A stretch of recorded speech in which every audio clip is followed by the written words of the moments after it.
China దూసుకుపోతా ఉంది. 1981లో China భారతదేశం అన్ని విషయాల్లో దాదాపుగా దగ్గరగా ఉండేవి. ఆ తర్వాత చైనాలో రిఫార్మ్స్ మొదలయ్యాయి. భారతదేశంలో 1991లో ప్రారంభమయ్యే రిఫార్మ్స్ చైనాలో 81లోనే ప్రారంభమయ్యాయి.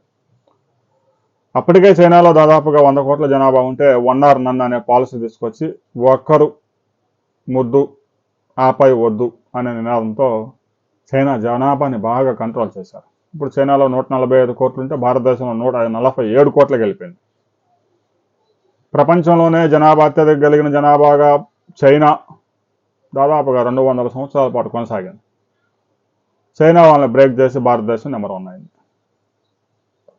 ఇక తాజాగా చైనా అన్ని రంగాల్లో స్వయం సమృద్ధి సాధించడంతో పాటు ప్రపంచానికి ప్రతి వస్తువు ఎగుమతి చేసే దేశంగా ఎదిగింది. ముఖ్యంగా తయారీ రంగంలో చైనా సృష్టించిన అద్భుతాలు అతి చౌకగా పెద్ద ఎత్తున ఉత్పత్తి చేసి ఆయా దేశాలలో డంప్ చేయడంలో చైనాని మించిందే లేదు. చివరికి మనం దోమల బ్యాట్ కొనుక్కున్నా కూడా అది చైనా నుంచి దిగుమతి అయింది. మరి మేడ్ ఇన్ ఇండియా ఏమైపోయిందో మనకు అర్థం కాదు.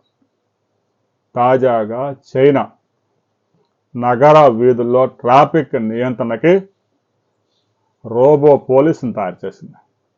వేలాది మంది ఎండల్లో నిలబడి పోలీసులు ట్రాఫిక్ నియంత్రిస్తూ ఉంటారు. వర్షాలు ఎండలు ఏదున్నా కూడా వాళ్ళకి ఆ ఇబ్బందులు బాధలు తప్పవు.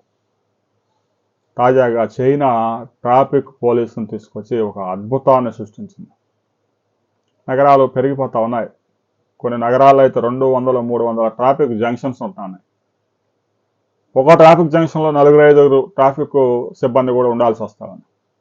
ఇలాంటి పరిస్థితుల్లో ట్రాఫిక్ నియంత్రణ మొత్తం రోబోల చేతుల్లోకి వెళ్ళిపోతా ఉంది. చైనా తీసుకొచ్చిన ఈ విధానం సూపర్ సక్సెస్ అయింది. రాబోయే రోజుల్లో చైనా తీసుకొచ్చిన విధానాలు మిగతా దేశాల్లో కూడా అమలు చేసే అవకాశం ఉంది.